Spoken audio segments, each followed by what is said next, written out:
नमस्कार दर्शकों, आपके साथ मैं हूं विवेक शर्मा और आप देख रहे हैं उत्तर बंगाल एवं सिक्किम का 24x7 television news channel SK live. अब बढ़ते आज की प्रमुख खबरों पर विस्तार। कोरोना वायरस से दुनिया में अब तक 35,65,000 लोग हुए संक्रमित। 2.48 लाख लोग गंवा चुके अपनी जान। ब्राजील में मरीजों की संख्या 1 लाख के पार। चीन में 3 दिन में 8.5 करोड़ पर्यटक घूमने निकले।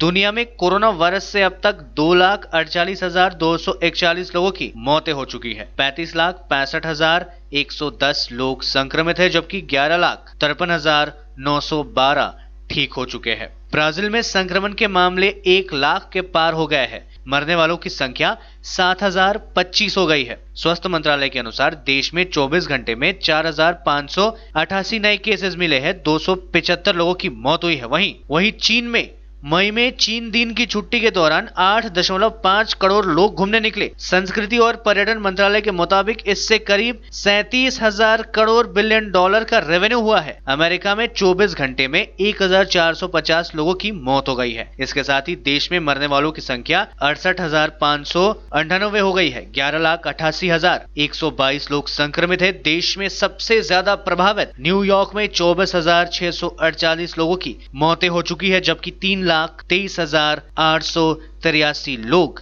संक्रमित है। देश में बढ़ता ही जा रहा है कोरोना वायरस की रफ्तार। पिछले 24 घंटे में 2,553 नए मामले सामने, 72 लोगों की हुई मौतें। स्वास्थ्य मंत्रालय के अनुसार भारत में कोरोना वायरस यानी कोविड-19 के 42,533 मामले अब तक सामने आ चुके हैं। इनमें से 29,453 लोगों का इलाज जारी है। 11,706 मरीज ठीक हो गए हैं। 1,373 लोगों की मौत हो गई है। प्राप्त जानकारी के अनुसार पिछले 24 घंटे में 2,553 केसेस सामने आए हैं और 72 लोगों की मौत हो गई है। महाराष्ट्र में 12,974 मामले अब तक सामने आए हैं। इनमें से 2,115 लोग ठीक हो चुके हैं। 548 लोगों की मौत हो गई है। इसके अलावा गुजरात में 5,400 से ज्यादा और दिल्ली में 4,549 मामले सामने आए हैं। बंगाल के लिए आज रवाना होंगी 2 स्पेशल ट्रेनें। लौटेंगे 2500 से ज्यादा मजदूर। लॉकडाउन के कारण राज्य के अलग अलग हिस्सों में प्रवासी मजदूर, छात्र और लोग फंसे हुए हैं। कोरोना संकट की इस घड़ी में प्रवासी मजदूरों और अन्य राज्यों में फंसे लोगों के लिए केंद्र सरकार ने स्पेशल ट्रेनें चलने की मंजूरी दे दी है। ऐसे में अनेक राज्यों से ट्रेनें खुल रही है। सोमवार को 2 स्पेशल ट्रेनें केरल और राजस्थान से खुलेंगी। इन ट्रेनों में पश्चिम बंगाल के मजदूर अपने गृह राज्य पहुंचेंगे। इसकी जानकारी पश्चिम बंगाल की मुख्यमंत्री ममता बनर्जी ने दी है। पश्चिम बंगाल की मुख्यमंत्री ममता बनर्जी ने ट्वीट करते हुए लिखा कि दूसरे राज्य में फंसे बंगाल के नागरिकों को वापस लाने का हमने जो वादा किया है, इसके तहत अजमेर और केरल से सोमवार को 2 स्पेशल ट्रेनें पश्चिम बंगाल के लिए रवाना होंगी, जिसमें 2500 से अधिक प्रवासी मजदूर समेत फंसे अन्य लोग शामिल होंगे। सीएम ममता ने कहा कि आने वाले सभी लोगों की प्रोटोकॉल के अनुसार स्क्रीनिंग की जाएगी।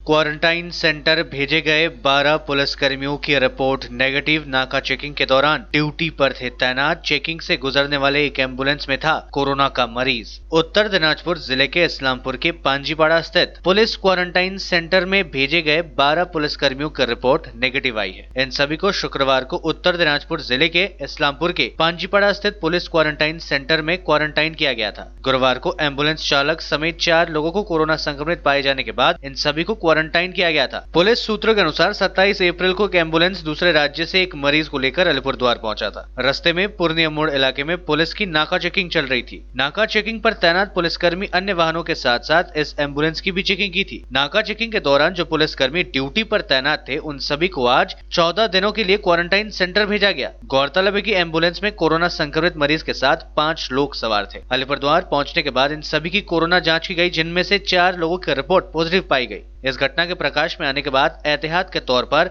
उस दिन पूर्णिया मोड़ पर नाका चेकिंग के दौरान ड्यूटी पर तैनात सभी पुलिसकर्मियों को क्वारंटाइन सेंटर भेज दिया गया।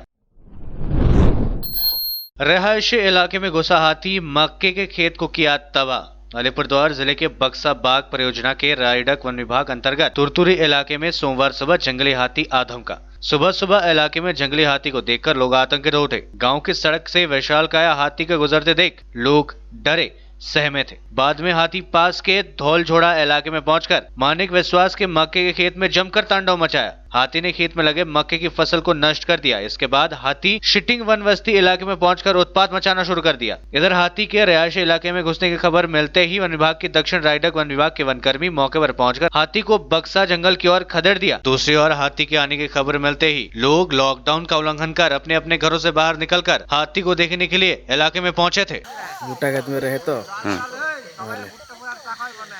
हाँ यहाँ आते रहेला कई बजे आला ये गोटा नहीं रहे हुए से इसने 4 बजे आके यहाँ रहे यहीं रह के बिहान घर देखला हो जाए हाँ हाथी मेला लगे हो जाए आदमी जमा हो जाए।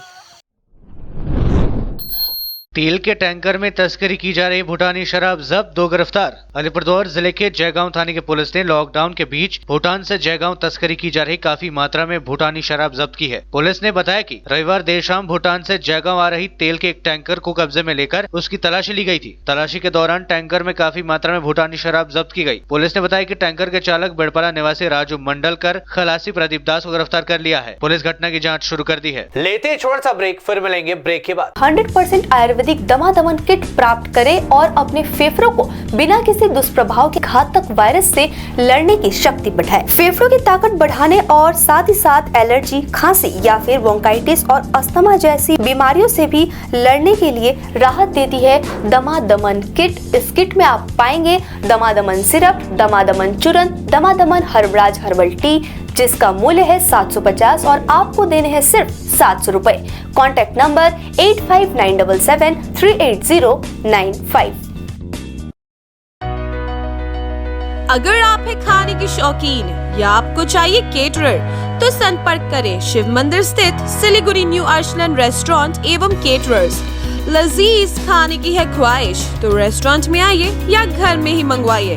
रेस्टोरेंट में एक नाम, Siliguri new Arsalan, JR commercial Shiv Mandir, Kadamtala Matigara, Siliguri, Salbari Sukna, opposite union bank of India. Dial करिए 9002229606 अथवा 8695149676। तयारी फ्ल्याट लाखौंको बजेट के तपाईँले सिलगढीमा फ्ल्याट लिने सोच बनाउनु भएको छ? हजुर, यस्तै सुनौलो अवसर स्वागत रेसिडेन्सले यहाँहरू समक्ष लिएर आएको छ, जहाँ तपाईँले लाखौं रुपियाँको बजेटसँगै वास्तु अनुसार असल ढङ्गमा तयार गरिएको सम्पूर्ण सुविधायुक्त 80 फ्ल्याटको अपार्टमेन्ट पाउनुहुनेछ। Swagat residency near Nirmala convent hostel. Contact 9832350915 9434001643। Break के बाद आपका फिर से स्वागत है। बढ़ते हैं खबरों की तरफ। लॉकडाउन का तीसरा फेज आज से शुरू। देश बंदी के 40 दिन पूरे। छूट के साथ बंदिशें भी लागू रहेंगी। देश में लागू लॉकडाउन के तीसरे चरण सोमवार यानी आज से शुरू हो गया है, जो 17 मई तक चलेगा। 17 मई तक चलने वाला यह चरण अब तक दोनों चरणों के मुकाबले काफी राहत भरा रहेगा। लॉकडाउन के नियमों में ढील दिए जाने के लिए कोरोना वायरस के जोखिम के आधार पर देश को 3 भागों, रेड, ऑरेंज और ग्रीन जोन में बांटा गया है। तीनों ही श्रेणियों में देश के अंतरराज्यीय यात्रा, विमान एवं ट्रेन सेवाएं 17 मई तक बंद रहेंगी। हालांकि कुछ अन्य गतिविधियों को रेड, ऑरेंज और ग्रीन जोन में वर्गीकरण के आधार पर अनुमति दी गई है। इस बार ग्रीन जोन वाले जिलों में फिजिकल डिस्टेंसिंग के नियमों और अन्य सतर्कताओं के साथ लगभग सभी गतिविधियों को छूट दे दी गई है। बसें चल सकती है, लेकिन उसमें महज 50% यात्री ही होंगे। ग्रीन जोन में नाई की दुकान, स्पा और सलून खोलने की इजाजत दे दी गई है। यही नहीं, ई कॉमर्स कंपनियों को गैर जरूरी वस्तुओं की आपूर्ति की भी स्वीकृति मिल गई है। कंटेनमेंट एरिया के अतिरिक्त सभी जोन को ओपीडी और मेडिकल क्लिनिक खोलने की अनुमति है। ऑरेंज जोन में छूट का दायरा बढ़ा दिया गया है। इस क्षेत्र में लोगों को सुबह 7 से शाम 7 बजे के बीच गैर जरूरी गतिविधियों के लिए बाहर आने जाने की अनुमति दे दी गई है। नाई की दुकान, स्पा और सलून भी खोलने की इजाजत होगी। इन जोन में ई कॉमर्स कंपनियों को गैर जरूरी वस्तुओं की आपूर्ति स्वीकृति मिल गई है। यही नहीं, ओपीडी और मेडिकल क्लिनिक खोलने की भी अनुमति दे दी गई है। रेड जोन में सख्ती से लॉकडाउन का पालन करना होगा। रेड जोन में रिक्शा, ऑटो, टैक्सी आदि पर रोक कायम रहेगी। रेड जोन में ई कॉमर्स कंपनियां भी केवल आवश्यक वस्तुओं की ही आपूर्तियों के लिए करेगी। कंटेनमेंट एरिया में लोगों का आना जाना पूरी तरह प्रभावित रहेगा। वहीं जरूरी सेवाएं लोगों के घरों तक पहुंचाई जाएगी। हालांकि राज्य सरकारें परिस्थिति के अनुसार छूट में बदलाव कर सकती है। देश भर से लौटने वाले मजदूरों की रेल यात्रा का खर्च उठाएगी कांग्रेस पार्टी। सोनिया गांधी ने किया ऐलान। कोरोना वायरस संकट के मद्देनजर लागू लॉकडाउन के कारण प्रवासी मजदूर लंबे वक्त से फंसे हुए थे। जब अब लंबे वक्त के बाद उन्हें घर जाने की अनुमति मिली तो केंद्र ने रेल किराए का सारा खर्च मजदूरों से वसूलने का फैसला किया। इस पर राजनीतिक बयानबाजी तेज हो गई और अब कांग्रेस के अंतरिम अध्यक्षा सोनिया गांधी ने इसको लेकर बड़ा फैसला लिया है। कांग्रेस पार्टी ने सभी जरूरतमंद मजदूरों के रेल टिकट का खर्च उठाएगी। सोनिया गांधी ने अपनी पार्टी के प्रदेश इकाइयों से मजदूरों के किराए का खर्च उठाने को कहा है। सोमवार को ऐलान किया गया कि देश भर में फंसे मजदूरों के घर वापस जाने के लिए रेल यात्रा का खर्च कांग्रेस पार्टी उठाएगी। कांग्रेस ने ट्वीट करते हुए लिखा, भारतीय राष्ट्रीय कांग्रेस ने यह निर्णय लिया है कि प्रदेश कांग्रेस कमेटी की हर इकाई हर जरूरतमंद श्रमिक व कामगार के घर लौटने के रेल टिकटों का खर्च वहन करेगी व इसके बारे में जरूरी कदम उठाएगी।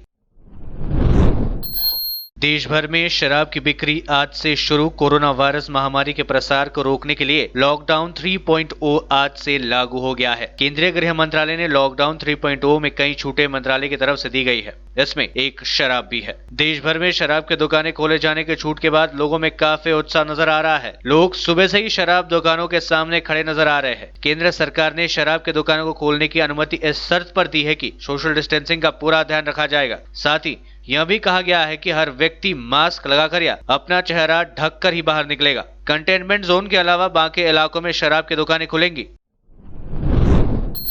ऑरेंज से रेड जोन में जलपाईगुड़ी पुलिस की सक्रियता बढ़ी। लॉकडाउन तोड़ने वालों के खिलाफ कार्रवाई तेज, 6 गिरफ्तार। केंद्र सरकार द्वारा जलपाईगुड़ी जिले के ऑरेंज जोन से रेड जोन में शामिल करने के बाद पुलिस और सख्ती से लॉकडाउन का पालन कराने में जुट गई है। 4 मई से जलपाईगुड़ी जिले को केंद्रीय स्वास्थ्य मंत्रालय ने रेड जोन में रखा है। जिले के रेड जोन में आने के बाद सोमवार सुबह से पुलिस पूरे जलपाईगुड़ी शहर में विशेष अभियान चला रही है। कोतवाली थाने की पुलिस आज सुबह जलपाईगुड़ी थाना मोड़ समेत पूरे जलपाईगुड़ी शहर में टोटो, बाइक समेत अन्य वाहनों के खिलाफ सख्ती से कार्रवाई करते हुए नजर आई। इसके साथ ही बेवजह सड़क पर निकले लोग, बिना मास्क पहने राहगीरों के खिलाफ भी पुलिस ने पूरी तत्परता के साथ कार्रवाई करते हुए देखा गया। खुद कोतवाली थाने के आईसी विश्वेश्वरैया सरकार के हाथों में माइक लेकर लोगों को कोरोना वायरस के बारे में जागरूक कराते देखा गया। आज जलपाईगुड़ी शहर के विभिन्न हिस्से में पुलिस द्वारा टोटो, मोटरसाइकिल में यात्रा करने वाले लोगों को नीचे उतारकर उन्हें पुलिस गाड़ी से अस्पताल, नर्सिंग होम समेत विभिन्न स्थानों में भेजता देखा गया। पुलिस की ओर से आज ड्रोन कैमरे की मदद से शहर के विभिन्न इलाकों में लॉकडाउन की वास्तविक हालतों का जायजा लिया गया। पुलिस ने आज शहर के विभिन्न इलाकों में लॉकडाउन तोड़ने वालों के खिलाफ अभियान चलाते हुए 6 लोगों को गिरफ्तार किया। तो आज के लिए बस इतना ही और मुझे दीजिए इजाजत और देखते रहिए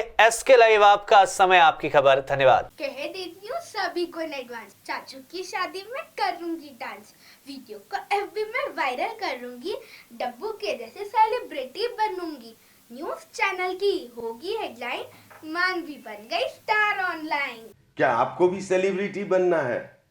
शादी हो या कोई फंक्शन, वीडियोग्राफी, फोटोग्राफी के लिए चले आइए सोमानी डिजीविजन एंड प्रोडक्शंस, आश्रम पाड़ा, रामकृष्ण रोड,